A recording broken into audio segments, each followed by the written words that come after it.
Buenos días, doctores. Gusto, Hola, hola. gusto Buenos días. verlos. Pepito, ¿cómo ¿Cómo estás? están? Buenas tardes. Bueno, Alberto, ¿cómo buenos estás? días. Hola, Muchas Juan Carlos. gracias por la puntualidad. Como siempre. Bien, pienso que podríamos esperar un par de minutos mientras se van conectando los demás participantes para poder empezar el evento. De verdad, Excelente. como junta directiva de la SPATE, estamos muy agradecidos de que hayan participado, que hayan aceptado la invitación a la participación de este evento que marca pues una fecha muy importante en el calendario de la salud del país, ¿no? De hecho, la tuberculosis es una enfermedad con alta carga en todos nuestros sistemas de salud, tanto públicos como privados, y necesita un abordaje multidisciplinario y constante, ¿no? Encantado, Pepito. Beto, felicitaciones por el centro. ¿Ah? Súper, súper. Y sí, este centro estamos recién promocionándolo. Súper, ¿ah? Está muy pensado. Mil felicitaciones. A tus órdenes, ¿ah? Gracias, Juan Carlos. Estamos esperando un convenio de Cominsa para que nos dé permiso para tratar tuberculosis en área privada, Qué o bueno, sea, compadre. como ONG, ¿no? Qué bueno. Y ya está, ojalá que salga, pues, porque es una alternativa importante a la gente que no quiere ir a MINSA, a salud, Ujú. puede estar con nosotros, ¿no?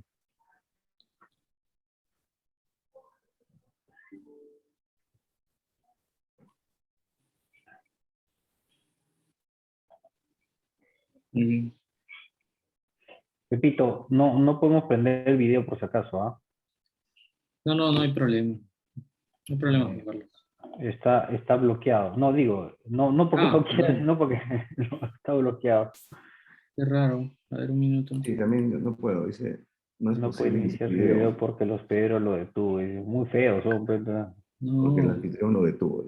Bueno, No, arequipeños no aceptamos, dice. claro. ¿Verdad? Los dos son de Arequipa, ¿verdad? ¿Ah? Ahora sí. Ahora, ahora sí, compadre. Ahora sí. Arequipa, ¿no?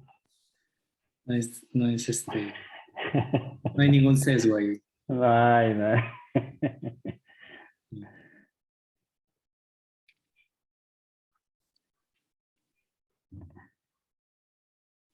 Y mientras se van conectando, creo que podemos ir comentando un poco el reporte mundial de la T 2021, ¿no? Números durísimos, ¿no, doctores? Se ha retrocedido de manera importante tanto en el diagnóstico como en el tratamiento. Sí, Y de hecho uno lo fuerte. ve en los hospitales también, ¿no? Formas complicadas de TB, ¿no? Lo comentábamos ayer con Juan Carlos Celis. Para él era un poco raro ver pacientes hospitalizados por TB, ¿no? Pero ahora tiene 4, 5, en alguna época ha tenido como 6, y complicados de verdad. O sea, Es que el diagnóstico se ha retrasado muchísimo. sí, Muchísimo se ha retrasado el diagnóstico. sí, Entonces hemos dejado que avancen, hemos dejado que infecten y hemos dejado de dar tratamiento también. y hemos dejado el tratamiento. Sí, entonces todo eso ha sumado. Bien, yo pienso que para ser puntuales en nuestra reunión, Caso pues podríamos empezar ya. De acuerdo. Tenemos un grupo de colegas que ya están como espectadores en nuestro seminario web.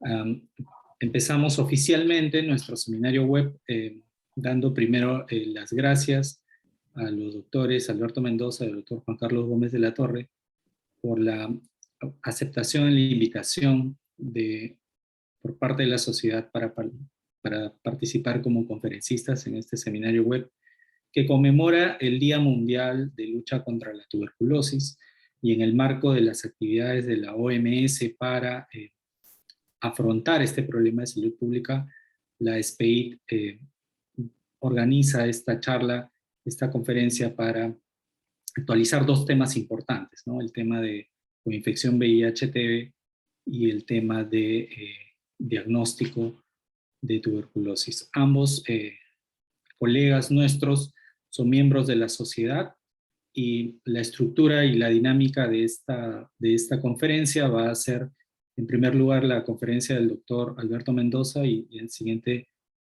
el doctor Juan Carlos Gómez de la Torre. En el intermedio es posible que tengamos algunas preguntas, o si no, al final del evento también vamos a responder algunas preguntas del público para tener un orden.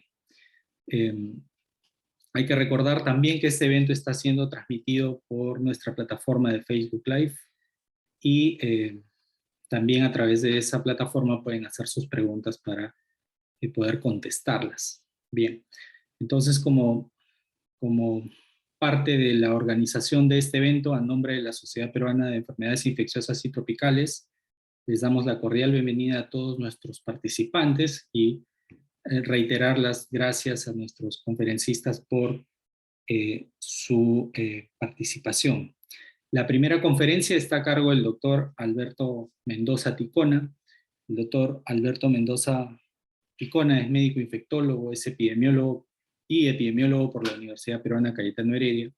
Es director del Centro Médico Oscar Romero de Socios en Salud y miembro del Comité de Expertos de Targa del Ministerio de Salud y miembro de la organización del Comité de Luz Verde de la OPS para la TBC resistente en la región de las Américas.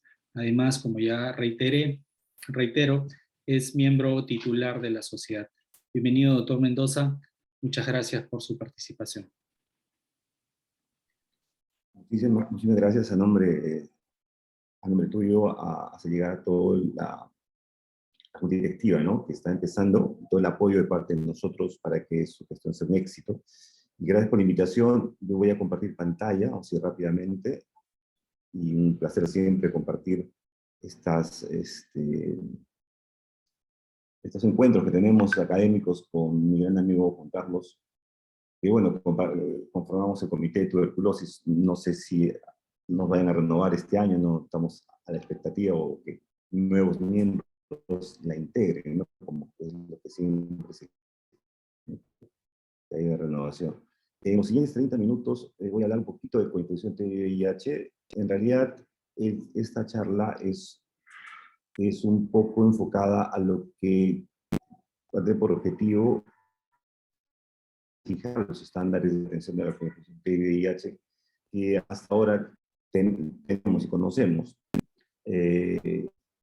No hay, y vamos avanzando. Entonces, bueno, lo que se conoce y cada vez se avanza más es cómo interactúan los infecciosos, potenciándose el uno al otro en una dupla, en una asociación mortal que se ha llamado, ¿no?, el bacilo tuberculoso con el virus de la inmunodeficiencia, el VIH.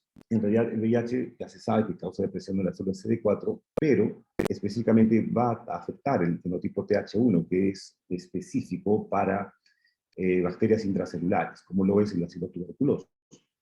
Pero más aún así, estos linfocitos TCD4 tienden a producir una disminución en la liberación de los mediadores de la respuesta TH1, interleucina 2, interleucina gamma, en CD4 específicamente que se han preparado para luchar contra la tuberculosis. O sea, además que el CD4 avanza, en general el CD4 tiene una especificidad por aquellos linfocitos TCD4, memoria, que ya tienen inmunidad de memoria para las células que están contra el citotuberculosis. Igualmente, hay una depresión temprana, restringidas a antígenos en la tuberculosis, y también causa depresión de células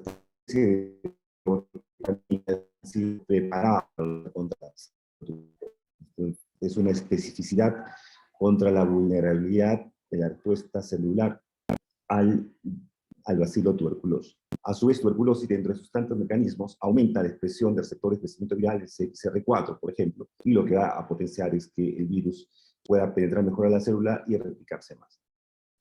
En términos gráficos, cuando uno tiene una infección latente, un granuloma gaseoso o sólido, cuando el VIH ingresa, esta difusión de este granuloma se da por disminución de las células que tienen receptores CD4, sobre todo en linfocitos T, y va a generar una reactivación, lo que sería conocido como la reactivación endógena asociada a, a la infección por VIH en personas que tienen una infección latente previa. Y esto es importante en el contexto de que durante la evolución que tenemos, una persona que es sana, sin infección por VIH, con una buena cantidad de CD4, la infección latente va a ser hasta 4% de los 2 años de vida, y luego la enfermedad activa puede ser a 1% por año, y esto a lo largo del resto de la vida. Por el VIH, perdón, vamos a ver claramente que en los primeros años, con el CD4 está menos 200, la progresión es 10% por año. Pero si se sube a la fase SIDA, cuando el CD4 es menos de 200, tenemos un 30% por año de incremento de riesgo de ser enfermedad tuberculosa activa. Y definitivamente muchos pacientes los encontramos en estadio, ¿no? Con TB activa, con estadio SIDA y obviamente una carga bacteriana muy alta. Entonces, el consenso que tenemos, ya que hay una asociación epidemiológica fuerte entre VIH y TB, y las consideraciones clínicas de tratamiento de la infección, una máxima para todos nosotros es que todo paciente diagnosticado con tuberculosis debe ser tamizado para VIH. Y todo paciente diagnosticado con VIH debe ser tamizado para tuberculosis. Y es lo que tenemos que apuntar y siempre. Es un gráfico clásico que claramente está asociado a una relación a menor CD4. La forma de presentación de la tuberculosis va a variar desde una forma de tuberculosis pulmonar convencional en pacientes inmunocompetentes, enfermedad linfática o serosa, meningia, y ya cuando el CD4 es muy bajo, menos de 100, se da mucho mayor frecuencia de formas diseminadas. Todavía el umbral de CD4 200 nos ayuda a distinguir todavía esto, ¿no? Entonces, los que están por encima de CD4 200 todavía pueden tener patrones casi similares a un paciente que no tiene la inmunodeficiencia, pero cuando el CD4 baja a 200, van a producir compromisos pulmonares o radiológicos que a veces son hasta normales, difíciles de evaluar, con formas pulmonares. Las falcioscopías generalmente son negativas, y hay, obviamente, frecuentemente hay vaciloscopías tisulares, o sea, muestras extrapulmonares positivas, y el cultivo en sangre, que es algo que no usamos mucho en nuestro medio, puede ser fuertemente positivo. Entonces, es un algoritmo de la OMS que todavía tiene vigencia, donde se centra cuando uno tiene los síntomas clínicos clásicos en niños, que es pobre ganancia de peso, fiebre actual, tos actual, historia de contacto. Y en el adulto, con VIH, obviamente, tos, no importa la duración, acá no hay clásicos 15 días, fiebre, pérdida de peso, sudor nocturno, y además se ha incluido recientemente un marcador importante de screening, que es un valor de PCR mayor a 5, ¿no?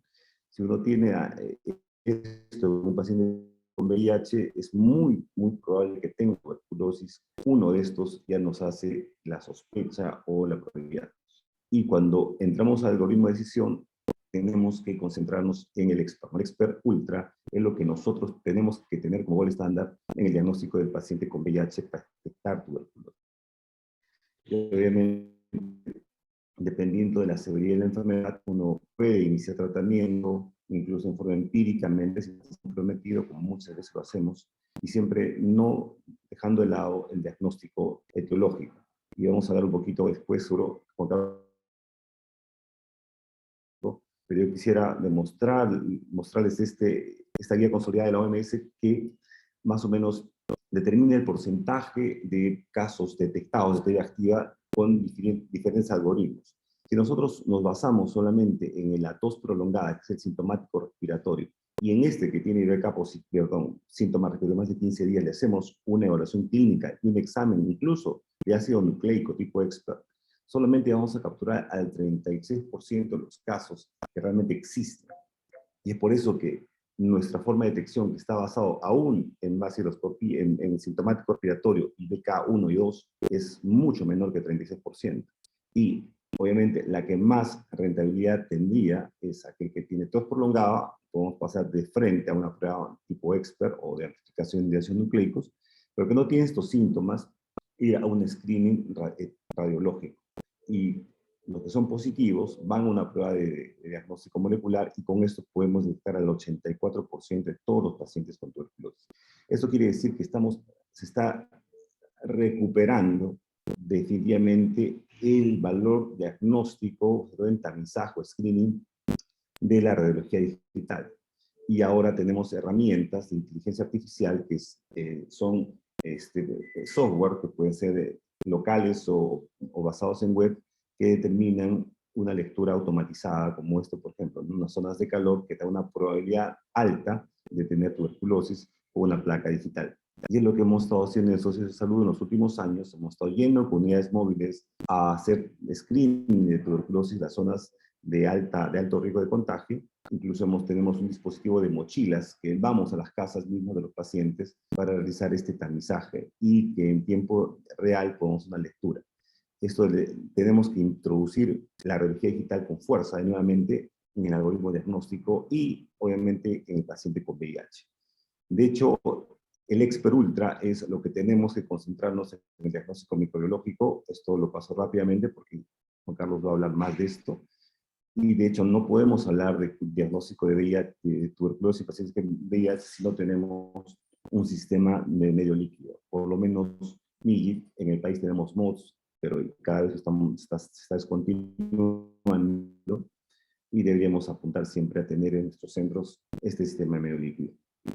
Y lo que siempre la OMS lo está recomendando con más fuerza ahora es el Tivilam, que es una prueba de detección de líquido araninomanán en orina, y felizmente ya lo tenemos, ya tiene acá el registro sanitario, y acá en el Centro Médico Oscar Romero, donde trabajamos, tenemos ya la disponibilidad de hacer Tivilam en muestras de orina, y es un precio bastante accesible. Entonces, tenemos Tivilam. Ojalá, yo sé que el MINSA está comprando también, al menos Carlos Benítez nos está comentando que por Fondo Mundial también va a disponer de Tivilam, y esto va a ser muy útil en las emergencias de los hospitales, cuando hay un paciente con VIH muy mal, y no podemos tener un buen acceso a una muestra de esputo, sospechamos que tiene meningitis, y una muestra de orina en 15 minutos nos puede dar el resultado, ¿no? de que realmente debe activa este paciente.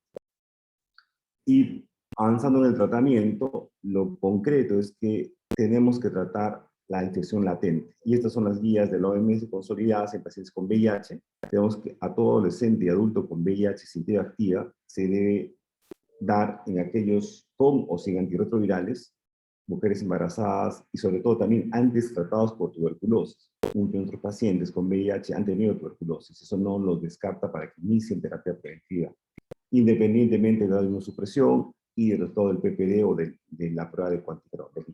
Entonces, independientemente de todo esto, se debe dar terapia preventiva con isoniazida.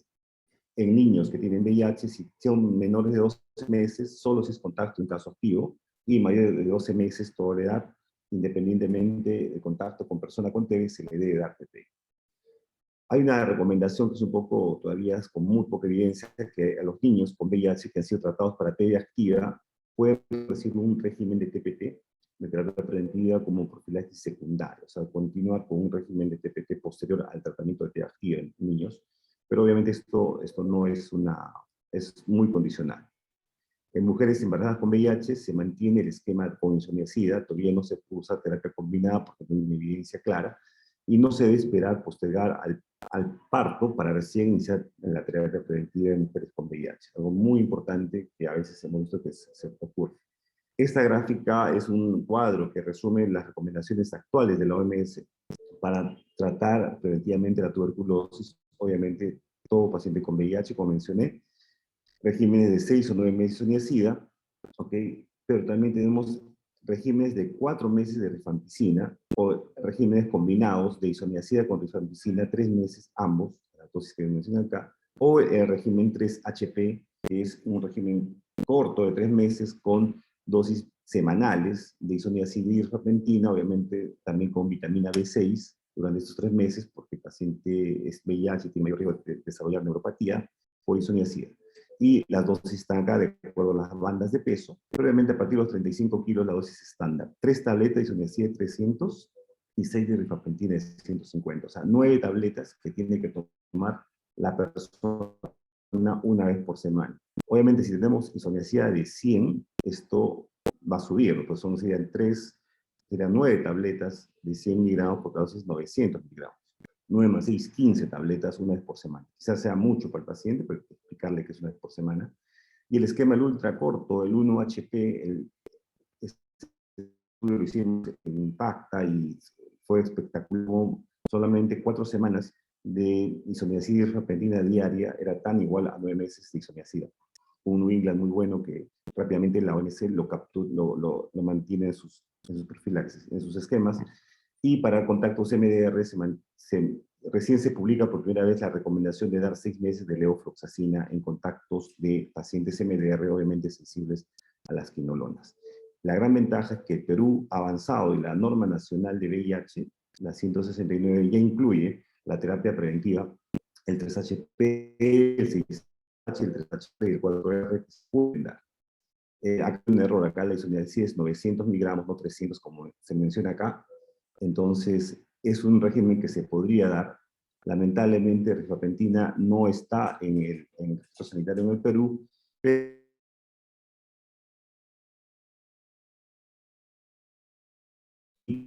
el Priftin, nuestro stock en el centro médico, y tenemos también de 300 miligramos, y hemos empezado recientemente los primeros pacientes con el esquema 3HP, que se tratan con nosotros, con VIH, que reciben esquema 3HP, como ya comenté, ¿no? Isoniazida y rifampicina, 12 dosis una vez por semana, suplementado con vitamina B6. Entonces, esto es lo que tenemos que impulsar para prevenir, que es lo más importante en casos de tuberculosis. En el tratamiento de la enfermedad activa hay que tener siempre ese balance, ¿no? Entre reducir la mortalidad, reducir el riesgo de otras infecciones oportunistas, y obviamente tenemos que ver el traslado de los efectos adversos, la polifarmacia, interacciones farmacológicas y el sistema, el CIRI o IRIS, ¿no? El síndrome inflamatorio de reacción inmune, inflamatorio. Entonces, eso tenemos que trabajar mucho, los infectólogos estamos en nuestro día a día, ¿no?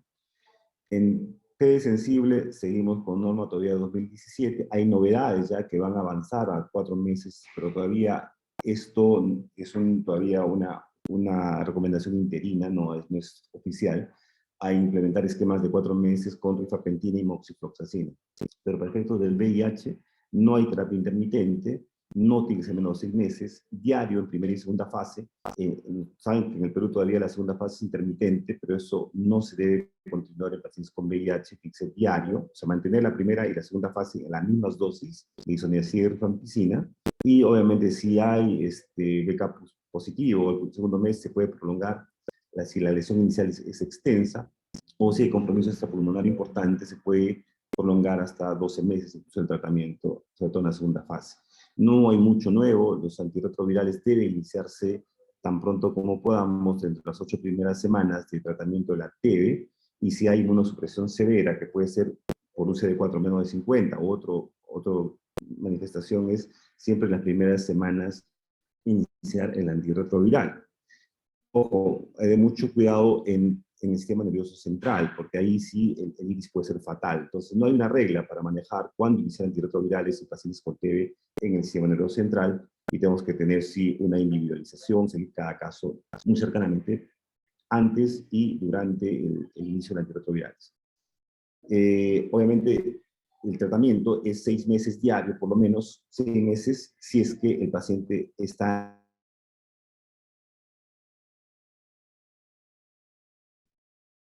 de virales, también se puede reducir a 6 meses. El Perú todavía mantiene un esquema de 9 meses en VIH, que también se debe revisar, ¿no?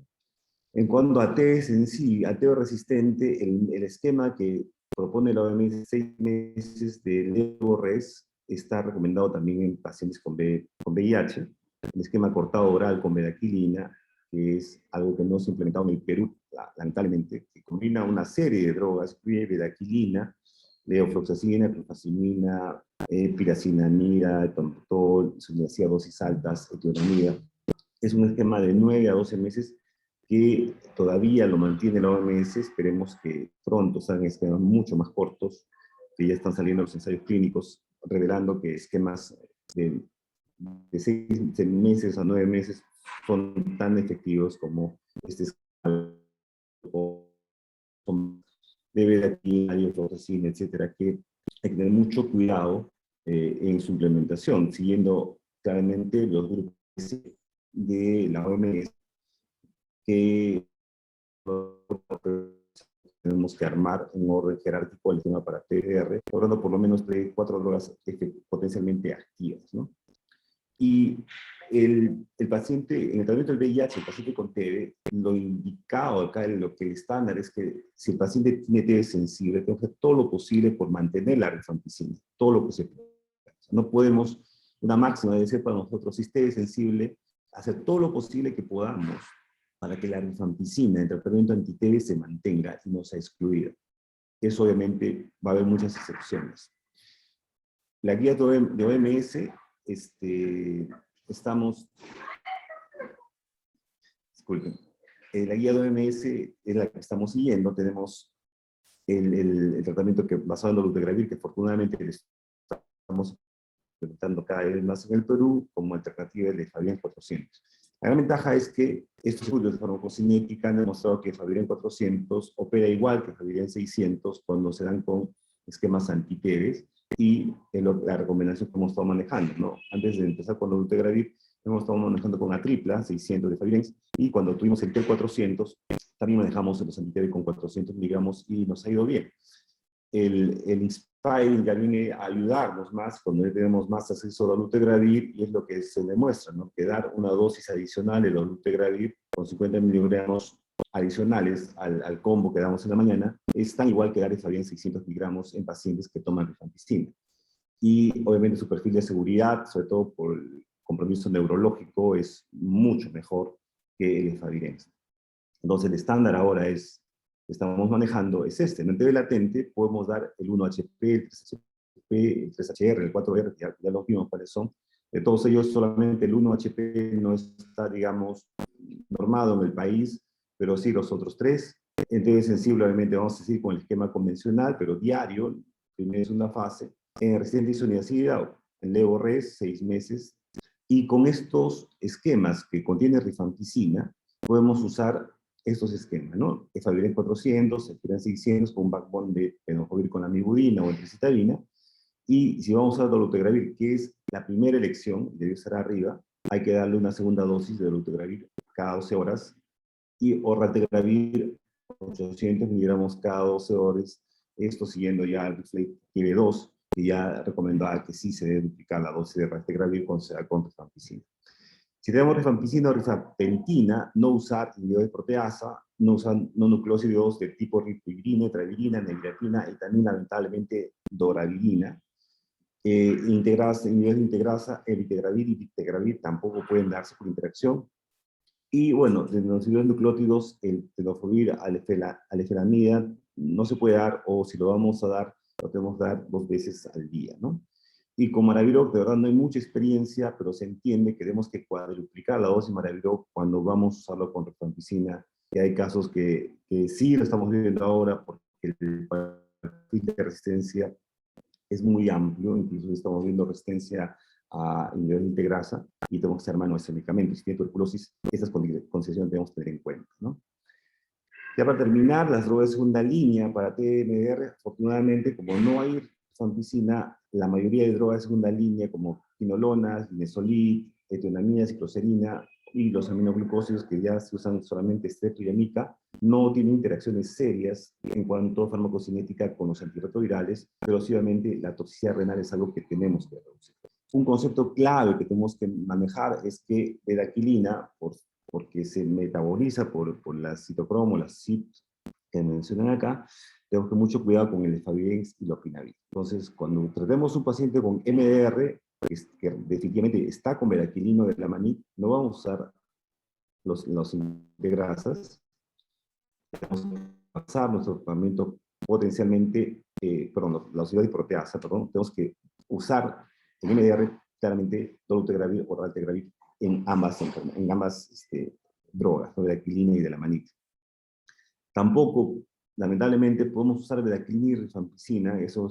Hemos visto algunos programáticos que, como salía la sensibilidad a rifampicina y tenía mala evolución, le daban rifampicina y bedaquilina, y de hecho, bedaquilina produce un 52%, y no se puede combinar, lamentablemente, rifampicina con bedaquilina, que son drogas anti-TB las dos, ni delamanid con anti-TBs de primera línea, porque reduce también delamanid un 45%. Entonces es un gráfico que va a ilustrar los potenciales toxicidad de las drogas anti-TB y antirretrovirales. Ten mucho cuidado con problemas, sobre todo nefrotóxico, el problema de anemia, la neuropatía periférica y obviamente gastrointestinal, que es lo más frecuente, y la hepatopatía, que casi todos pasan por ahí. Entonces, un ejemplo es algo que no viene al caso en esta revisión, pero sí tenerlo en cuenta. Y para finalizar, el síndrome de condición inmune, hay muchas definiciones. Lo claro es que esto es una inflamación exagerada contra antígenos del patógeno, vivos o muertos, que causan un deterioro clínico. Una respuesta a una infección por ya tratada, que es la respuesta paradojal, o la nueva presentación de una infección previamente subclínica, que no lo hemos tratado, y lo que se llama el desenmascaramiento, que nosotros lo vemos frecuentemente. En TB se presenta muy frecuentemente. El iris paradójico en TB, básicamente, primero empieza el tratamiento anti-TB, el paciente mejora, y a lo largo de las siguientes 4 semanas en promedio, el paciente comienza a empeorar y hace una reacción paradójica de deterioro clínico severo, con fiebre y adenopatías, infiltrados pulmonares nuevos, empeoran lesiones previas, puede ser meningitis, hepatitis, y bueno, las escalas genómicas a 40% pueden desarrollarse de forma paradójica, y acá el manejo es controlar respuestas inflamatorias, se entiende que no debemos parar los antirretrovirales, mucho menos el anti-TB, y el IRIS por desenmascaramiento es cuando el paciente dice antirretrovirales, y al haber la reconstrucción inmune y no está tratada en infección, va a desencadenar una respuesta mucho más severa y mucho targa nosotros de que tengamos una tuberculosis subclínica, sabemos bien, pueden asociarse fuertemente a muerte por iris por desenmascaramiento. Es un ejemplo de un iris que un compromiso ganglionar severo, con compromisos serios que dificultan el manejo. Y hay que diferenciar de toxicidad metabólica, enfermedad resistente, y poder manejarlo adecuadamente.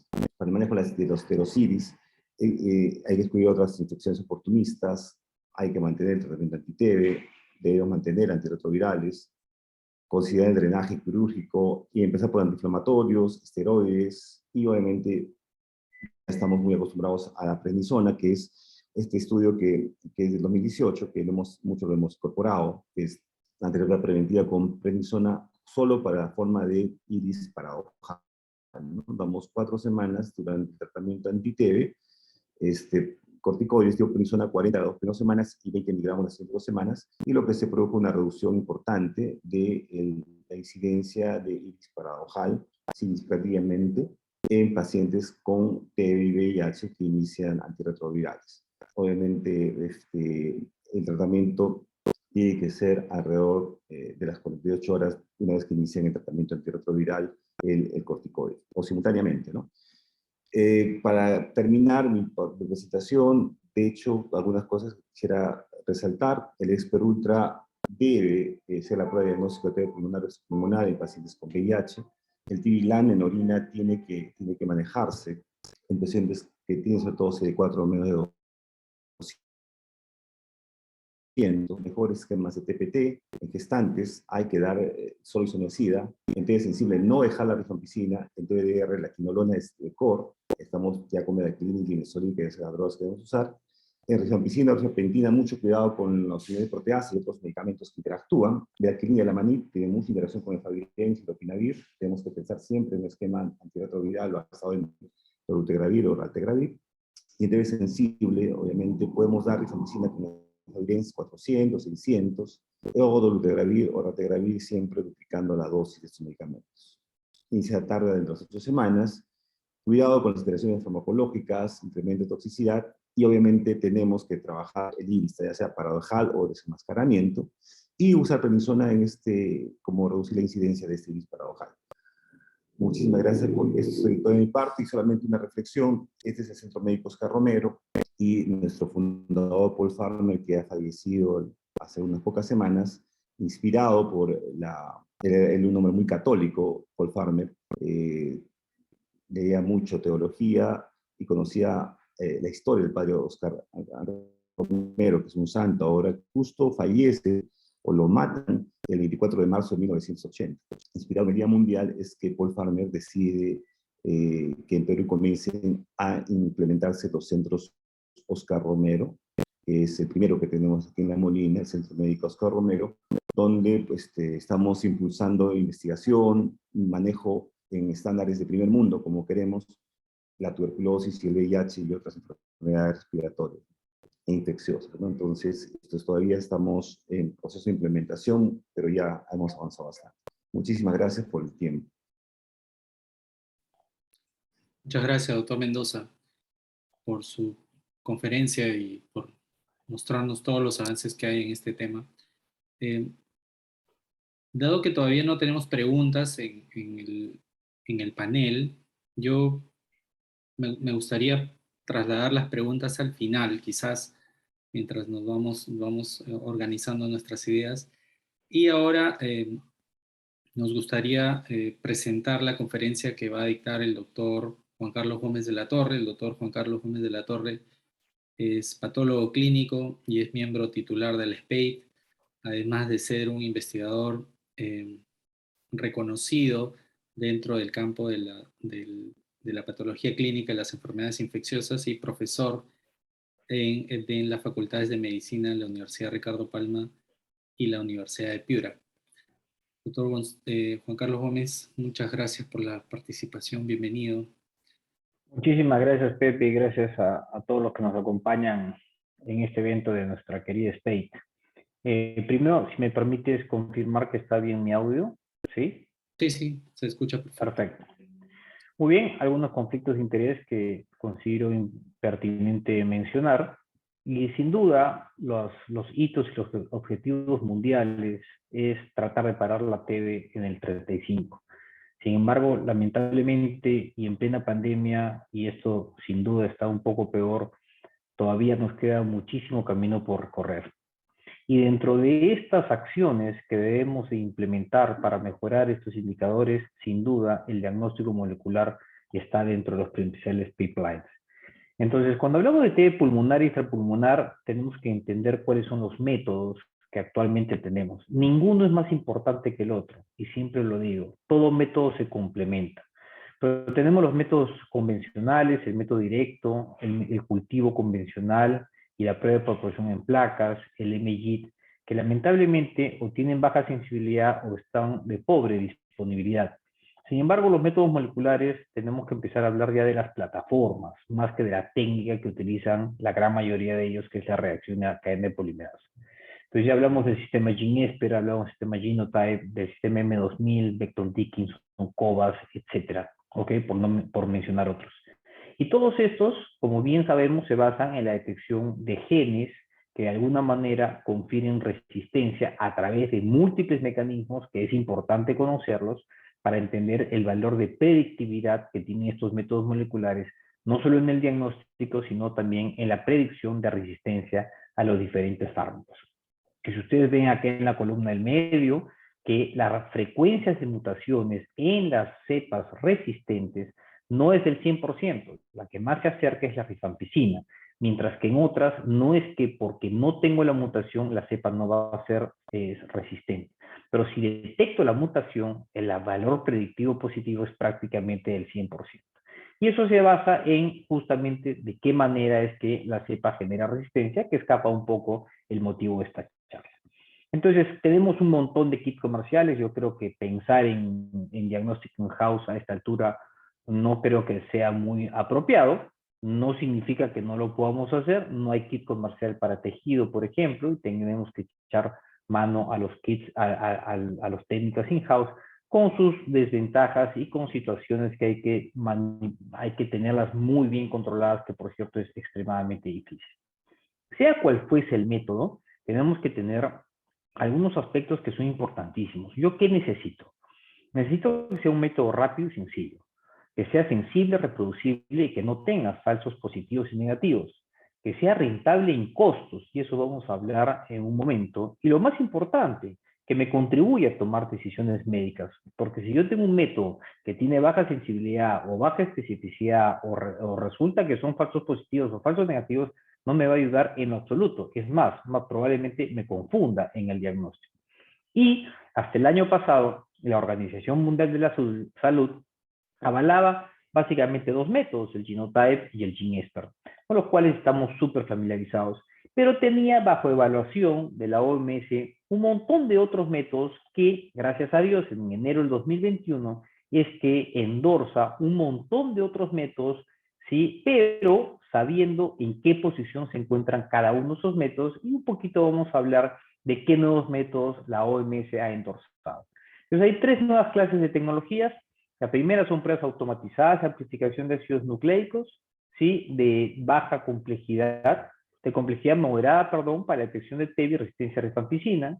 Hay dos métodos automatizados de baja complejidad para la detección de resistencia isoniazida y agentes antituberculosis de segunda línea. Y hay aquellos métodos moleculares basados en hibridación de alta complejidad para detección de resistencia principalmente a piracinamida. Estos son los tres grupos que la OMS en el 2021 avaló para el diagnóstico y lo tiene en una guía que es de descarga gratuita y todos los podemos revisar con detenimiento. No vamos a leer todo el texto, simplemente quiero que vean ustedes en verde cuáles son los nombres de estas plataformas que la OMS ha endorsado o ha avalado. Y sí es importante revisar lo que está en negrito, ¿correcto? Todos estos métodos, sin excepción alguna, son avalados y endorsados para TB pulmonar. ¿Ok? Todavía hay estudios, algunos de ellos comparando para TB extrapulmonar, que incluso el único que avala para TB extrapulmonar es el expert, considerando que el mismo expert, el mismo CFA, no lo tiene en su inserto, por razones regulatorias, por razones de costos y por razones de intereses de las diferentes compañías, porque es muy difícil que la FDA o Comunidad Europea apruebe un método en ojo, por ejemplo. Tendrías que hacer un ensayo clínico en ojo, aspecto que las compañías no están dispuestas a realizar, pero sí lo han hecho en pulmón, por eso es que la OMS los ha endorsado. Acá tienen el famoso Genotype, que es la misma compañía que hace el Fluorotype, que es el que ha entrado también en esta aprobación, y tenemos el CFATE, y dentro del CFATE, sin duda, lo más importante es, además del cartucho Ultra, como ha comentado Alberto, sino el cartucho XDR, que ya lo tenemos prácticamente a la vuelta de la esquina en nuestro país. Y el otro método, que es en base a tiras, en base a hibridización de ácidos nucleicos, es solo para resistencia a piracinamida, considerando lo complejo que es evaluar la resistencia a piracinamida por métodos tradicionales, pero este método solo está aprobado en cultivo positivo. ¿Ok? Entonces, cuando hablamos de plataformas moleculares, estamos hablando de la ya conocida, la plataforma Expert, que tienes desde 1 hasta 50, 100, 200 termocicladores en línea. Y estos son los nuevos. Tiene la plataforma BDMAX, tiene la plataforma COVA, de M2000 de Abbott, y tiene la plataforma COVA 6800 de Roche. Y también tenemos algunas otras plataformas que también las tenemos disponibles en el Perú, pero todavía no están endorsadas por el OMS, y particularmente por experiencia no le tengo mucha fe para tuberculosis. Habrá que esperar un poquito más de estudios y de experiencia para poder ver si la OMS en algún momento la endorsa o no la endorsa. Entonces, en resumen, hablando un poquito de cada una de ellas, porque entenderán que cada una podríamos destinar una charla a hablar solo de cada plataforma. En un resumen, desde el 2017 se empezó a utilizar Ultra, y acá sí hay aspectos prácticos que tenemos que entender. El Ultra, lo que hace diferencia del anterior cartucho, es que el anterior cartucho solo utilizaba sondas que flanqueaban el RPOB. Por lo tanto, detectaba la tuberculosis, flanqueaba el RP RPOB y te decía si era sensible o resistente en la misma magnitud que detectaba o no detectaba. ¿Qué hicieron en el Ultra? Porque la sensibilidad analítica era por las 50 a 100 colonias, era mucho, por eso es que salía tanto negativo, en especial en beca negativos. Entonces, lo que hicieron con el Ultra es, además del RPOB, le pusieron sondas contra o que flanqueaban las regiones de inserción 6110 y 1081. ¿Cuál es la diferencia? Que estas regiones de inserción están en promedio entre 10 y 15 por micobacteria. ¿Qué quiere decir? Que ya no es un solo blanco molecular, sino pueden ser hasta 20 blancos moleculares lo que va a pretender buscar el cartucho.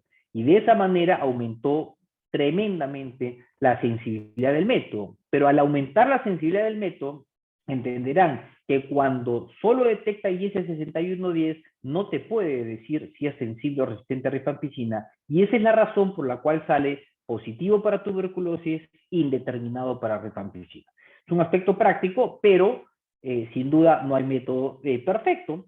Pero algunos otros mejoramientos que el G5, la verdad es que yo le he puesto ese nombre, porque no, CEFEI no tiene esos nombres, son las generaciones, han salido 5 generaciones, pero ellos no la definen así, pero para mí es bastante práctico. Lo cierto es que el mejoramiento que le hacen este último cartucho, si quieren llamarlo así, en el G5, ¿sí? en el Ultra, redefinieron sondas para detectar la mutación del codón 533, que no la detectaba la anterior versión, ¿correcto? Y lo más importante es que modificó una sonda para diferenciar diferentes tipos de mutaciones silentes que tampoco lo detectaba. Por eso es que la sensibilidad para resistencia a rifampicina del anterior cartucho no era la mejor.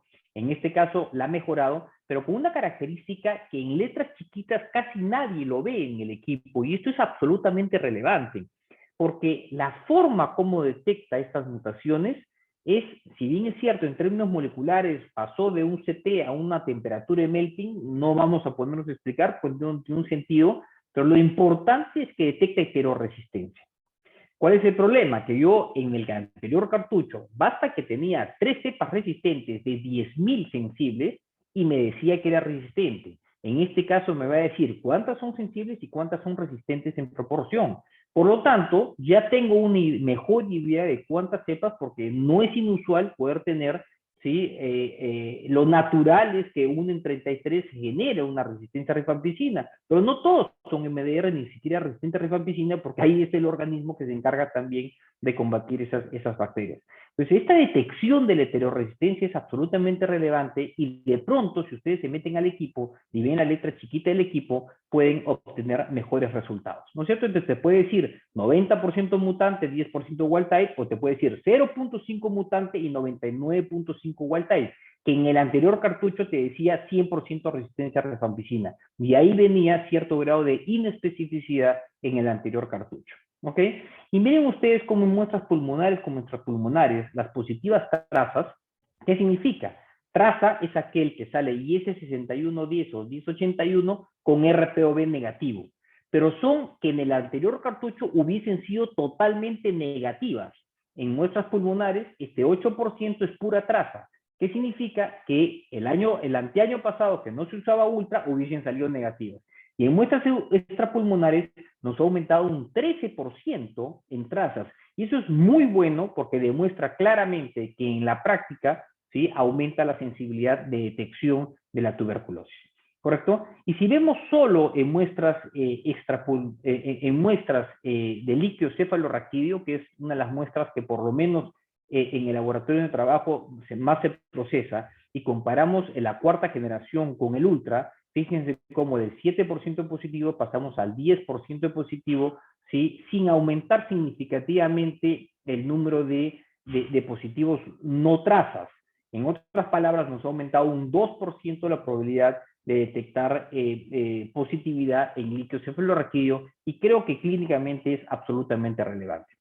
Y esto es simplemente para mencionarles cómo en líquido cefalorraquídeo, utilizando una metodología, bueno, que pronto la publicaremos, que es utilizar todo el líquido cefalorraquídeo con diferentes plataformas nucleares y Ultra, que es lo de arriba, versus el no Ultra, que es lo de abajo, la cantidad de etiologías diagnósticas que logramos detectar es muchísimo mayor a la metodología que es separar los frasquitos en varios frasquitos y de uno de ellos hacerle el cartucho de cuarta. Fíjense lo que pasa arriba, cuando trabajamos todo el líquido cefalorraquídeo y del sedimento le hacemos un ultra, aumenta significativamente.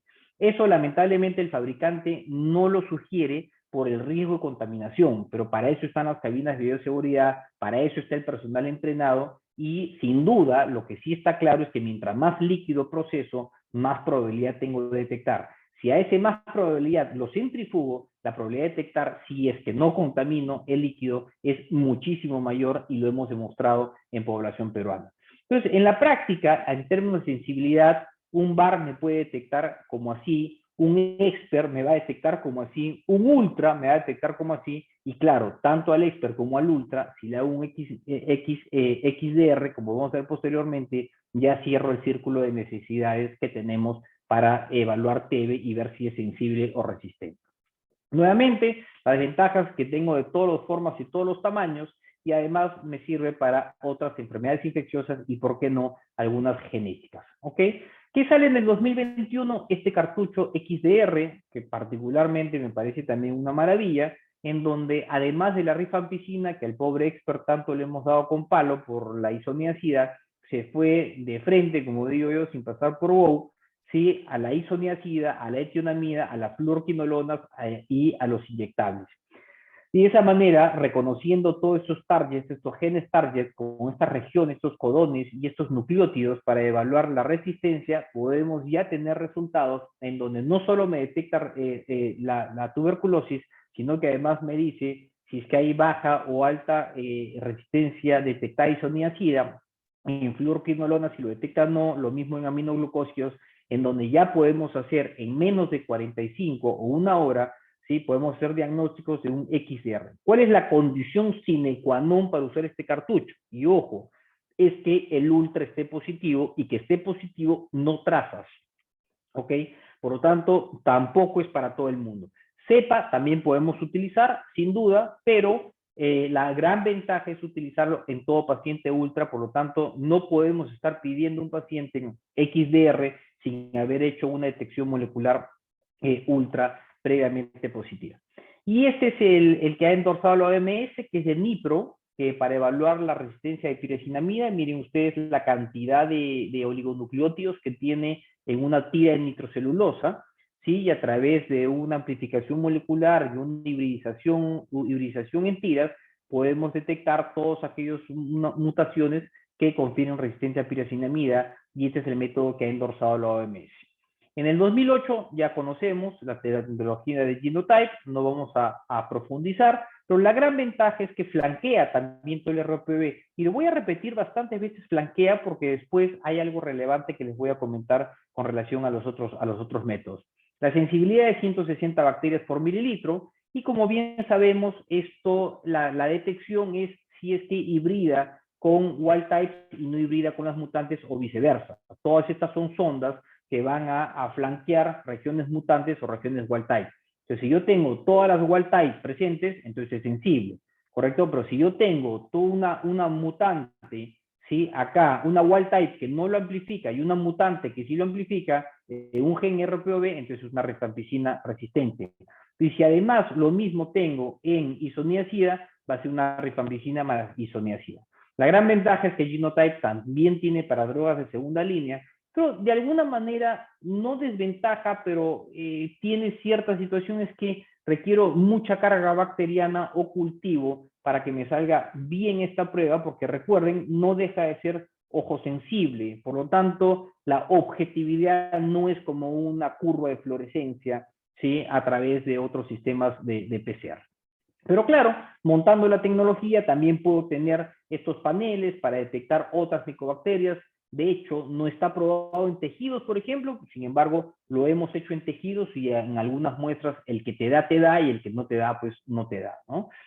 Pero no está aprobado en el inserto en tejido, está aprobado para cepa o colonia, ¿sí? Poder detectar otros complejos, otras micobacterias o incluso dentro del complejo Mycobacterium tuberculosis de qué tipo de micobacteria es, considerando que dentro de este complejo está la tuberculosis, pero además el africano Microtica netica prae, ¿no es cierto? Y en el 2021 sale el FluorType, y esto es bien interesante porque si bien es cierto es un poco más complejo la metodología molecular que utilizan es a través de tres métodos de hidrólisis de sondas, de hibridización de sondas y el líquido de array, que es el último, o es un array líquido, ¿sí? Más allá de explicar la metodología, esto también es un método interesante para detectar resistencias y para detectar Mycobacteria tuberculosis, pero que además me sirve también para otras enfermedades infecciosas, y cuando uno implementa una tecnología en laboratorio, la tiene que utilizar en su máxima expresión, ¿no es cierto? Y esta es una diferencia de cómo flanquea un GeneSpert arriba, por ejemplo, con respecto a un Genotype, cómo flanquean las ondas. Y como ven, prácticamente el RPV es flanqueado en su magnitud por ambas metodologías, y quiero puntualizar estas mutaciones porque son las mutaciones más frecuentes que se dan en el RPV, e insisto, puntualizo en las mutaciones porque van a ver cuál es la novedad que tenemos para después. Con respecto al M2000, también es del 2021, endorsado, es para uso en SPUT y VAL, lavados bronquialveolares. Hay una inactivación química, el procesamiento es 100% automatizado con 2 blancos, y el blanco para TEV es multicopia y cubre el IS6110 y un gen PAP. Y eso es bueno porque le da más sensibilidad, ya aprendiendo de algunos errores que cometió, no errores, pero digamos es la evolución de la ciencia que se cometió con el expert de primera generación que solo flanqueaba el RPOV. Entonces ahí ustedes tienen cuáles son las ondas que utiliza el M2000 para flanquear el RPOV y cuáles son las ondas que utiliza tanto el CAT-G como el IMHA para flanquear o para detectar las mutaciones, como por ejemplo la mutación puntual, la S315T, que es para isoniazida en el gen CAT-G. Entonces, en una tecnología Abbott, primero tengo que usar un reactivo que me salga positivo, y después tengo que usar otro reactivo para que me detecte rifapicina y isoniazida, a diferencia de un expert que en una hago prácticamente todo, con la desventaja que la isoniazida no lo detecta, pero después corro un XDR y tengo resuelto el problema. Y esto es interesante porque el TrueANET MTV Plus y el TrueANET MTV Diagnostics también es una tecnología endorsada por OMS, muy utilizada en la India, y es una maquinita muy chiquitita que realiza un PCR cuantitativo por microarrays, por unos chips microarrays con una seguridad bastante alta, y permite la detección de Mycobacterium tuberculosis. Y es muy utilizada, en especial en India, con una correlación con expert muy buena, por lo tanto también es una técnica endorsada. Ya para terminar, tenemos el BD-MAX, en donde igual detecta Mycobacterium tuberculosis complex a través de diferentes marcadores moleculares, siempre tratando de ya no solo utilizar el RPOV, sino regiones de inserción. En este caso, por ejemplo, es la región de inserción 6110 porque se repiten muchas veces. Y en otro Master Mix, sí, utiliza resistencia a rifapicina con 3 sondas y sondas para INHA y CAT-G. Es un sistema bien bonito, es un sistema cerrado en cartuchos individuales, ¿sí? Que lo hemos tenido en el laboratorio, acá a mano izquierda tienen, es un cartucho por paciente, ¿sí? Pero que de alguna manera no es algo que se venga utilizando en gran magnitud. Y quiero terminar con esta tecnología porque el sistema COVAS, que lo tenemos en el país, tiene doble objetivo de genes, 16S, por lo tanto te detecta cualquier Mycobacteria tuberculosa, además tiene un gen SX para tuberculosis, y diferentes blancos moleculares que te permite a mano derecha detectar mutaciones puntuales. Y aquí quiero llegar a un detalle. A diferencia de Genotype, a diferencia de GeneSpert, te detecta, te flanquea todo el gen, mientras que con COVAS te busca mutaciones puntuales. Entonces, si es que la micobacteria ha mutado en otra región que no es frecuente, sin duda estas son las más frecuentes, este sistema no la va a detectar. ¿Correcto? Son cartuchos listos para usar, un sistema 100% automatizado, es una maravilla, uno coloca la muestra, simplemente pone el reactivo que se queda a bordo y se va a la casa, y tiene una capacidad de 1500 pruebas en un día, que además no solo hace Mycobacteria tuberculosis, sino también hace otras enfermedades infecciosas. Que como yo les decía, gracias a la pandemia, los laboratorios hemos tenido la oportunidad de equiparnos con toda esta tecnología. Y acá tienen un cuadro en donde se comparan los targets, la sensibilidad y algunas características, en especial los límites de detección de las diferentes plataformas. Nuevamente, ninguna es mejor que la otra. Simplemente hay que entender en qué contexto lo voy a utilizar. Y sin duda, cuando tengo la colonia, lo nuevo que tenemos ya disponible es el maldito, ¿no es cierto? Que con un láser yo disparo, hago que vaya por este tubo, de ahí viene el top of flight del tubo, y por magnetismo, por peso molecular, por corriente eléctrica, es que lo que va a permitir es generar unos patrones. Y estos patrones se van a comparar con unas bases de datos, y en esas bases de datos vamos a poder, ¿sí?, determinar qué tipo de bacteria es. Este es un video de laboratorio en donde, fíjense, cada vez que se prende ese foquito, ¿sí?, es que se va generando ese patrón.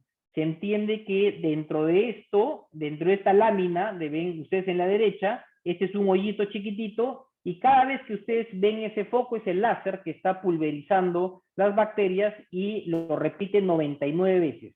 Si en esas 99 veces los patrones son idénticos, es que te dice que con 100% de grado de certeza lo compara con la base de datos y te permite determinar qué tipo de bacteria estás detectando. Y sin duda, hoy por hoy, casi se está convirtiendo en el gold estándar, pero recuerden, no es 100% perfecto. Tanto en micobacterios sólidos como en líquidos tiene su grado de performance. Buenísimo, es buenísimo, pero nada es perfecto. Y acá tienen todos los taxones mostrados, por lo menos en el BITEC, ¿no es cierto?, que venimos utilizando, y acá tienen los taxones no confirmados hasta donde no llega. Llega hasta un avium, pero no llega, por ejemplo, a una subespecie Sylvaticum, ¿correcto? Pero bueno, yo creo que con que llega a la izquierda ya es bastante. Y nada, qué decir del secuenciamiento, creo que todavía en la práctica no lo tenemos al día a día, pero esto se nos viene a la vuelta de la esquina y, por cierto, en la cama del paciente en menos de 10 minutos. Y termino con este fluxograma, que particularmente me parece un fluxograma súper racional en muestras pulmonares. Hay que empezar con la coloración Sil-Nielsen para ver qué es lo que le hago al paciente. La gran ventaja es que si es un VAR positivo, ya tengo varias opciones. Si es VAR positivo probablemente, y es típico de Mycobacterium, podría, ¿por qué no de frente meterle un XDR? Lo lógico y la indicación es que lo meta un ultra, pero ya tengo tecnologías como BDMAS, como EDEMOS 1000, como COBA 6800 para que me confirmen. Entonces, si es VAR negativo, también tengo otras tecnologías en pulmón, el ultra, el fluorotype, el COBAS, M2000, BDMAX, y tenemos que ir jugando con los resultados. Y es aquí donde yo quiero invocar el protagonismo de los laboratorios. No podemos seguir pensando que los laboratorios tienen que hacer lo que el código de la orden del clínico dice. ¿Por qué? Porque eso genera ineficiencia y genera que los pacientes no tengan el diagnóstico certero con la muestra que tengo yo en la mano. Entonces, este es un fluxograma para muestras extrapulmonares, sin duda. ¿Sí? No tenemos otra opción, y por cierto, creo que es la mejor seguir contando con el expert. Y termino con estas dos diapositivas porque si uno quiere buscar costo-eficiencia en el laboratorio, tiene que saber qué es lo que está pasando en su propio laboratorio, ¿correcto? ¿Por qué? Porque dentro de esa política, de esa lógica de que el laboratorio tome sus propias decisiones sin esperar lo que va a solicitar la parte clínica, yo no le puedo pedir una sensibilidad de drogas de primera y segunda línea a mi paciente cuando el VAR está negativo y el cultivo está negativo. Sin embargo, cuando el cultivo está positivo, el laboratorio tiene que llevar y tiene que obligadamente continuar con ese fluxograma. Pero si yo tengo estas estadísticas que puede depender de cada laboratorio, lo razonable es buscar la plataforma que dentro del mercado sea la más costo eficiente para empezar, ¿sí?, trabajando la muestra, por ejemplo, si sale positivo, si yo decido usar COBAS, porque lo endorsa la OMS, que es extremadamente menos costoso que el expert, y me sale positivo, de frente le hago un MDR. Y si me sale positivo, sugeriríamos un XDR. Pero si me sale negativo, como el COBAS detecta mutaciones puntuales, más no flanquea el RPOB, tengo que pasar a esos negativos o un cultivo líquido. Y si sale positivo, le tengo que hacer un antibiograma. Esto es eficiencia, esto es costo-eficiencia, pero una vez más, solo la vamos a lograr si es que le damos el protagonismo al laboratorio de poder tomar sus propias decisiones sin esperar la famosa solicitud u orden de la parte clínica. En esta pulmonar yo creo que no hay mucho que discutir, pero igual tenemos que entender que toda muestra positiva que el XDR sale negativo, lo tengo que llevar a un cultivo líquido porque no es perfecto. por lo tanto tengo que continuar yo los métodos tradicionales, qué mejor si lo hago a través del MJIT para que al final pueda hacer un antibiograma o que me crezca la colonia, ¿sí? Identificar la colonia por maldito y de pronto, ¿por qué no?, hacer una sensibilidad ya a drogas de primera y segunda línea.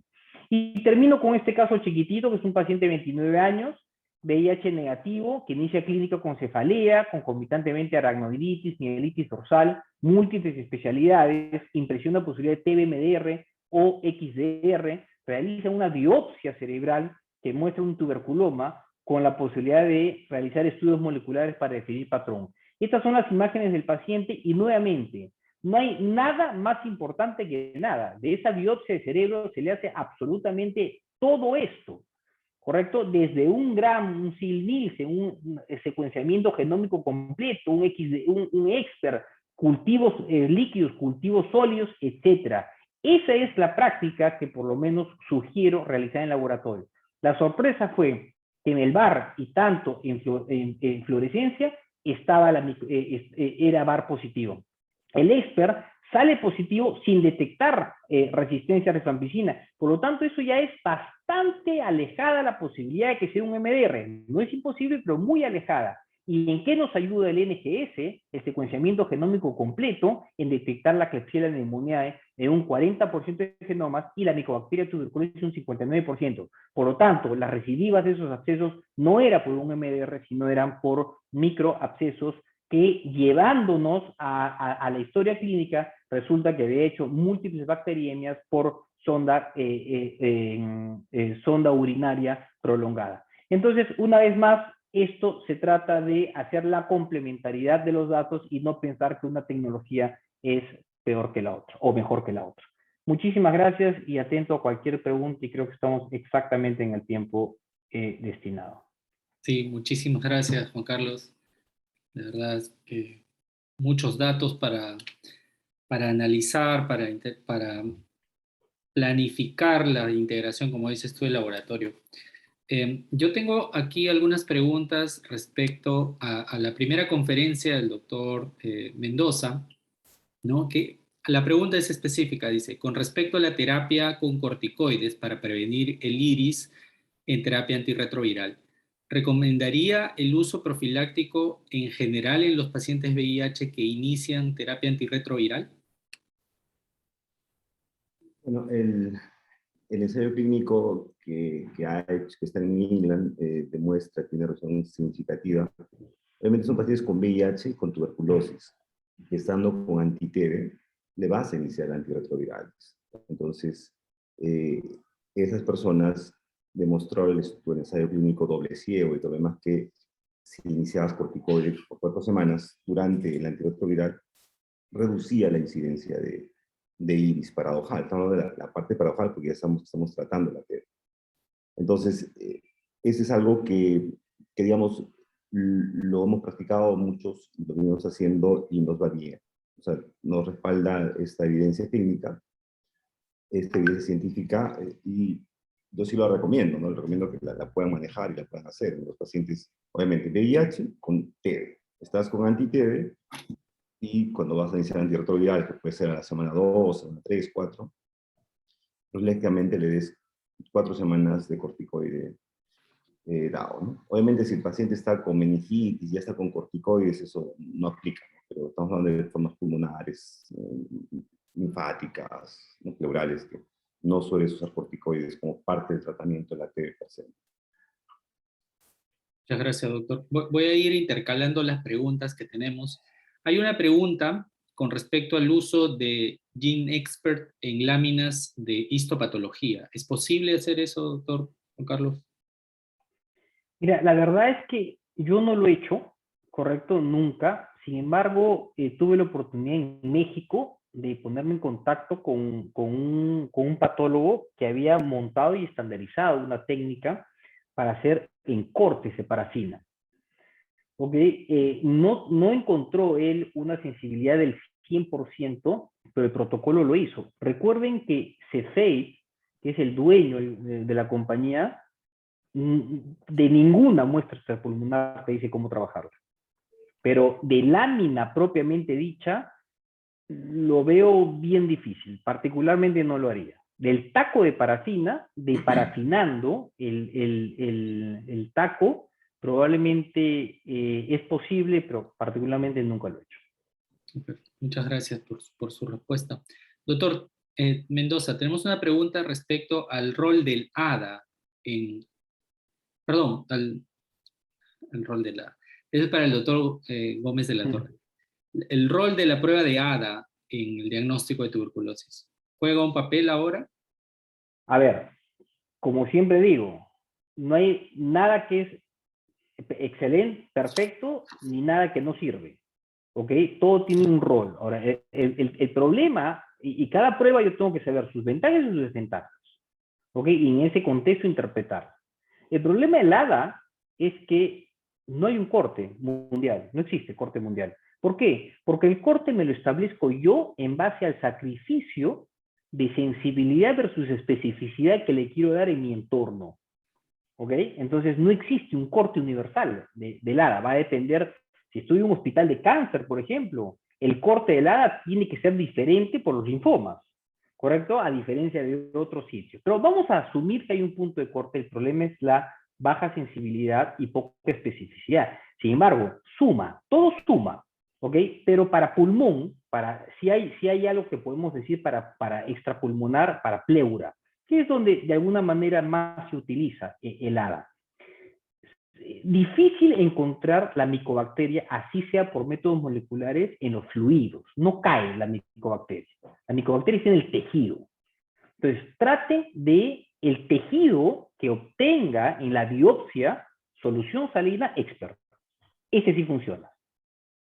Pero no quiero decir que nada deja de servir. Un BK sirve, conociendo sus desventajas y sus ventajas.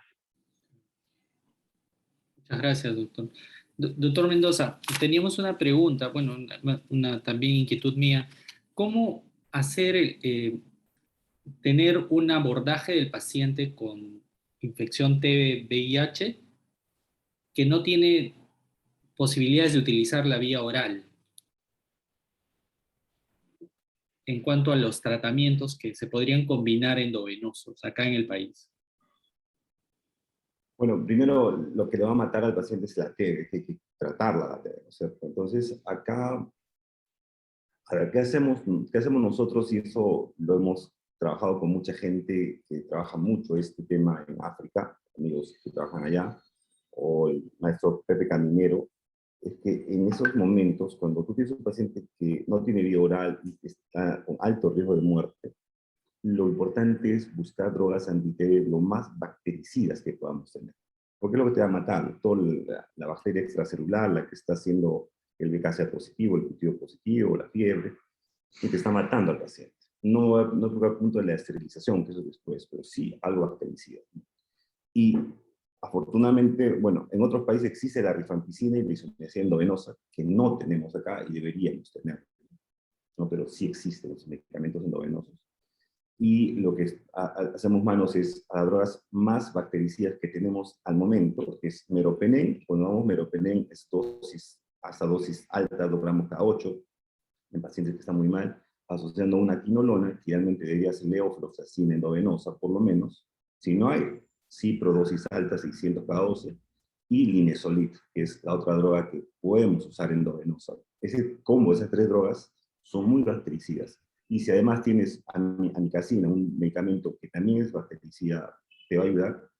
Esas 4 drogas puedes probar parenteralmente mientras tenemos vía oral o mientras el paciente va saliendo de su estado de letalidad. Hemos hablado muchas personas con VIH terminal, muy mal, con este régimen. Y obviamente el targa lo voy a hacer después, o sea, cuando el paciente mejore, eso no es la necesidad. Pero sí, estamos trabajando, pero eso ya no es una recomendación, es de expertos, básicamente no va a ser ninguna guía, y técnicamente eso lo hacemos en el día a día, ¿no? Y no solamente pacientes que no tengan vía oral, ¿no? Sino gente que está muy mal, le inicia el esquema 1 y fortalecemos 2 semanas con un combo de drogas bactericidas fuertes, como he comentado, ¿no? La propia cosa que retiramos esas 2 semanas de tratamiento va mejor y se queda con su esquema convencional de que es sensible. Mientras tenemos la resistencia y todo lo demás que Esto lo recomiendo, esto es, lo vuelvo a decir, es el opinión de expertos, decisión clínica en el momento con el paciente, pero el principio que tienes bien claro, quien te va a matar al paciente es la carga de bacterias extracelulares que te van a complicar. ¿Qué puedes hacer eso? Matar lo mejor que puedas esas bacterias extracelulares y obviamente el objetivo es salvar la vida del paciente, ¿no?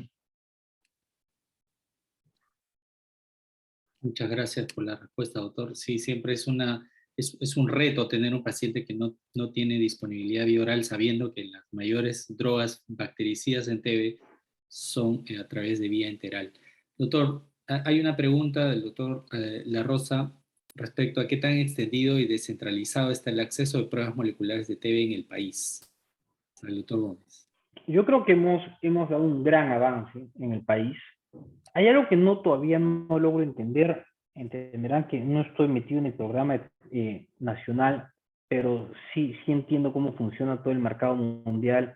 Yo no sé por qué el Perú, por ejemplo, no está en el fondo de subvención con el Fondo Mundial y CEFEI para países en vía de desarrollo, porque Perú aplica. Y eso significaría reducir casi un 100, ¿qué más? Casi un 1000% el costo de la prueba. No logro entenderlo todavía. Pero a pesar de eso, y si lo digo con conocimiento de causa, con el director general de los programas mundiales, ¿sí? Con quien de alguna manera he tratado de hacer contacto con colegas peruanos, pero a pesar de eso, yo creo que hemos dado un gran avance, en especial con Expert en las cárceles, en donde no sé, se duplicó, se triplicó el diagnóstico, no porque había más TB, sino por el diagnóstico. Creo que la accesibilidad a los sistemas, hay un gran problema con algunos, entiendo, con algunos equipos que están malográndose. Y otro mensaje importante, aprovechando tu pregunta, la pregunta es, no podemos tener un expert para usarlo solo en TB. Pues, no, pues tenemos que usarlo para TB, para VIH, para hepatitis, para hepatitis C. O sea, es la misma plataforma para todos los marcadores, en especial HIV y TB. O sea, ya tenemos esa opción. Pero yo creo que como país sí estamos dando un buen avance. La tecnología que se han logrado tanto en sectores públicos como en privados, en términos moleculares, implementar para COVID, toda esa tecnología nos sirve para tuberculosis, pero con mucho cuidado con los falsos positivos. Si uno no usa la tecnología que la OMS endorsa, la posibilidad de falso positivo es extremadamente alta. Okay. Muchísimas gracias, doctor, por su respuesta. Hay una pregunta también de Josie Guadalupe que dice, a los pacientes que han superado la sintomatología con tratamiento completo, pero que en un par de años vuelven a mostrar síntomas sugestivos pese a pruebas de esputo negativos, ¿cómo se abordarían de nuevo ese caso, un caso como este, en el ámbito de su tratamiento, específicamente el tratamiento antirretroviral? Es un paciente que ya completó su tratamiento, pero tiene síntomas de recaída. Estamos hablando que es un paciente con VIH que acaba un tratamiento anti-TB, va bien, y en 2 años tiene síntomas de una nueva TB activa. Así Que es. es una reacción exógena o endógena, realmente son exógenas de otra fuente de contagio, ¿no? Bueno, lo que hay que hacer ahí es un paciente, catalogarlo como un paciente destratado, y obviamente buscar el diagnóstico etiológico lo más que podamos, con todas las pruebas que dispongamos. Disculpen la huella, por favor. Y de hecho, como ya hablamos con Juan Carlos, las pruebas moleculares, el Expert Ultra es una opción que tenemos que tener muy clara. Ahora, acá, y se la paso la pregunta a Juan Carlos, es el Expert Ultra en trazas, en pacientes antes tratados, y todo lo que representa su interpretación, que de hecho es muy importante conocer esto. Entonces, Juan Carlos, ¿tú qué opinas de los pacientes con trazas que al final no han sido TB y que casi todos eran antes tratados? Pero como bien comentaste tú, esto es un todo vale. Me gustaría opinión eso también, Juan Carlos, porque eso es lo que vemos frecuentemente con el Expert Ultra ahora. Sí, es una muy buena pregunta porque también va de la mano con la siguiente pregunta que he visto. ¿Qué hacer si en los trazas y volver a repetir la prueba? En realidad, primero con la primera pregunta, más o menos es un año que se ha establecido que un paciente puede estar perfectamente bien tratado, perfectamente bien curado y seguir saliendo molecular positivo. Por lo tanto, para recidivas hay que tener mucho cuidado no usarla. Lo que sí se puede utilizar para aquellos fracasos es en el que el paciente que empecé tratamiento ¿sí? No anda como yo creo que debería ir y le hago un PCR, no para diagnóstico, pero sino para ver mutaciones y diagnosticar un MDR, un XDR. Eso es totalmente válido. Incluso en líquido cefalorraquídeo, en los estudios que han hecho de aquellos pacientes para probar el ultra, se vio que después de un año de tratamiento efectivo y curativo para TB, seguían saliendo positivos en líquido cefalorraquídeo. Entonces, yo diría que el año es un parámetro bastante conservador y bueno para establecer. Antes de un año no puedo establecer a través de un método molecular, o no me ayuda para establecer una recaída, una recidiva, salvo quiera haber algún parámetro adicional de resistencia. Y con respecto a la otra pregunta, y aprovecho, la respuesta es no, porque no vamos a estar gastando insumos por gastar, pero sí es importante entender el tema de la muestra, ¿correcto? O sea, si yo tengo un esputo ultra negativo o en trazas, yo digo, oye, pero me interesa saber la resistencia, ¿verdad? Primero que deberías cultivar esa en cultivo líquido y rápidamente hacerle la sensibilidad. Si no lo logro hacer, es, bueno, quiero llegar más, un poco, no repitas en esputo, hazle una broncofibroscopía. Y si le haces una broncofibroscopía, hazle un cepillado. Y si le quieres hacer un cepillado, la muestra perfecta es aquel lavado post-cepillado. O sea, el neumólogo cepilla, mueve, echa agua, y esa agua que saca después del cepillado es la muestra perfecta para hacer un test molecular. Entonces, solo porque tengo un ultra, repito, la respuesta es no, pero reforcemos un poco desde el inicio qué tipo de muestra es la que necesito de mi paciente para aumentar la eficacia del método, ¿no? Bien, muchas gracias por la pregunta. Aquí hay una pregunta que ya la había respondido, doctor, respecto la paciente con TB sensible, que por otras complicaciones no puede recibir vía oral y los esquemas endovenosos transitorios. Ya había comentado usted sobre la posibilidad de utilizar meropenem, linezolid, ciprofloxacino y amicacina o levofloxacina en dosis altas para ese esquema. Hay otra pregunta del doctor Sullón. Dice, buenas tardes, ¿cuál sería el mecanismo por el que algunos pacientes VIH positivo hacen episodios repetitivos de TB pulmonar y extrapulmonar y salen sensibles en estos episodios o puede haber fallas en el resultado de la sensibilidad? Eh, pienso que...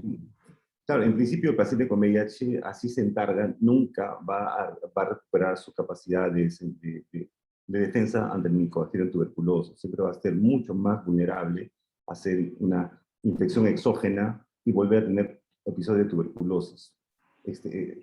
Por su inmunidad así, ya en antirretrovirales como el CD4. Eso sí está bien reconocido.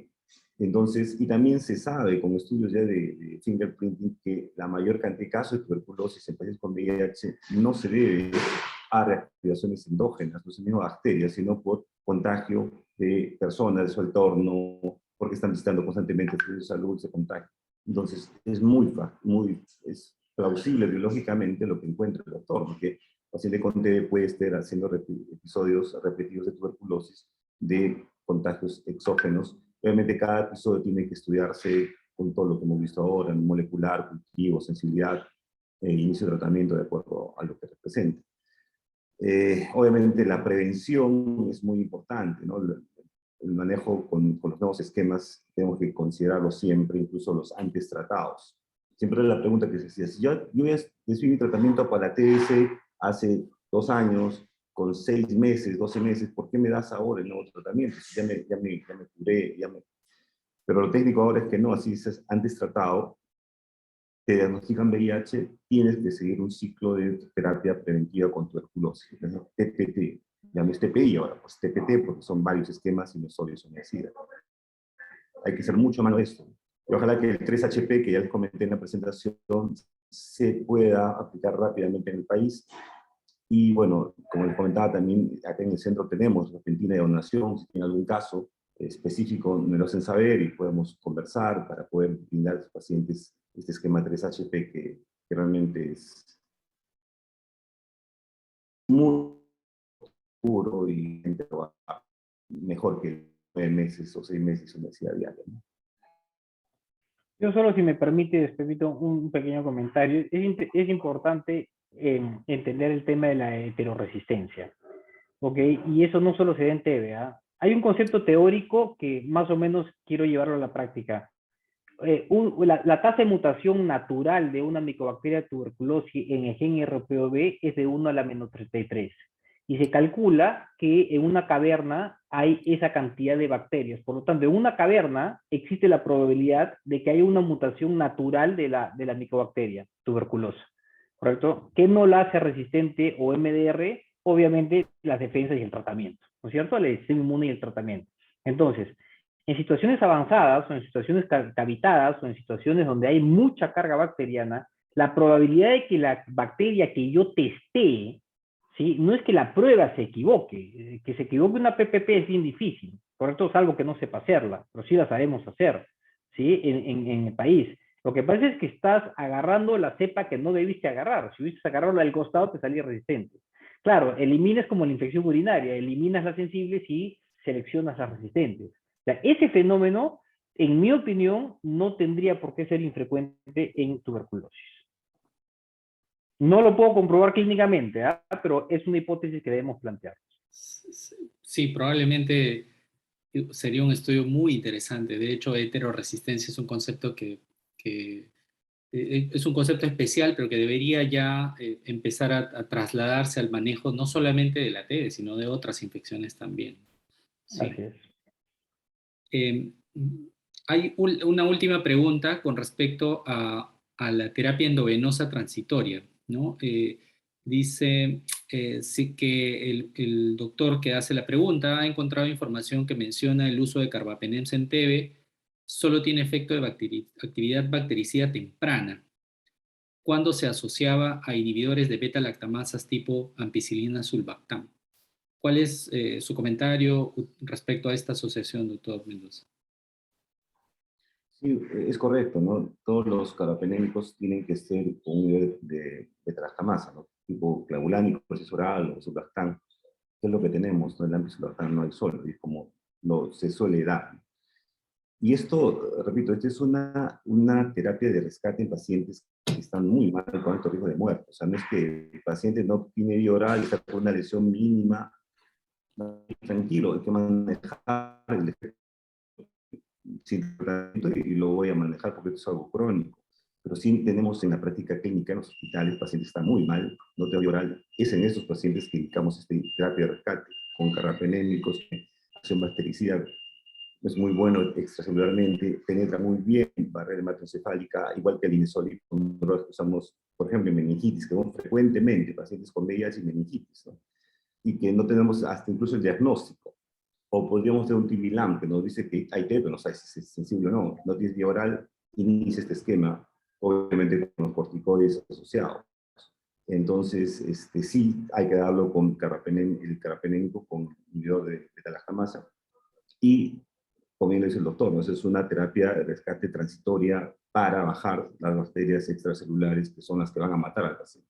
Esto no hay ensayos clínicos, no hay estudios de evidencia fuerte, pero es lo que una práctica clínica muy frecuente que ojalá pudiésemos reportar serie de casos, por lo menos, para tener algún tipo de evidencia siquiera, más allá de que opinión de experto, ¿no? Bueno, estamos en el tiempo.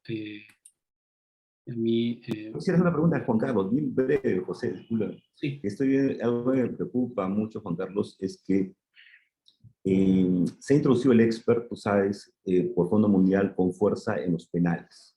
En el 2013, cuando estuvimos en el INSA, propusimos mucho el estudio de ISO-RIFA desde un inicio, con Genotype, MODS, en su tiempo el GRIES, que te acordarás. La ventaja teníamos la sensibilidad isoniazida rápido en una primera instancia. Lo que estamos viendo ahora es que al introducir el GeneXpert, y lo hemos visto en penales y ahora lo estamos viendo también en los centros donde está empezando a introducir, al tener una TB sensible a rifampicina, ya nos está explorando más allá a la isoniazida. Y se está asumiendo que es sensible a isoniazida y están dando terapia convencional con segunda fase 3 por semana. Es espectacular. Acabo de ver los resultados de la cárcel que se han hecho más de 6.000 expertos y de los más o menos 800 casos que se detectan, sensibles a rifampicina son casi el 85%, pero de ese 85%, ni el 5% tienen la sensibilidad de isoniazida. Entonces, estamos ante un fenómeno de tecnología mal empleada, y para mí el XDR no es la solución. ¿Por qué? Porque el XDR tendríamos que hacerlo a todo paciente que es sensible a rifampicina. Y cuando la OMS lo propone es aquel resistente a rifampicina, le hago el XDR para saber si es pre-XDR por las quinolonas o los inyectables. Pero, y el XDR, tú sabes que son 10 colores, una técnica de equipo, no va a ser la solución. Mi interés es más impulsar las plataformas que tú bien has comentado, a Abbott, Roche, pero recientemente he escuchado al programa nacional, no tiene mapeado estos dispositivos, está comenzando a implementar mucho más expert. El gran problema que vamos a ser expert va a ser sensible a rifampicina y no vamos a hacer el llevarlo para un cultivo en proporciones o llevarlo a un genotype que es centralizado, y vamos a entrar a un problema serio, porque tratando con el esquema a la TB resistente y isoniazida, existe riesgo alto de fracaso, de amplificar resistencia, obviamente, y de muerte, ¿no?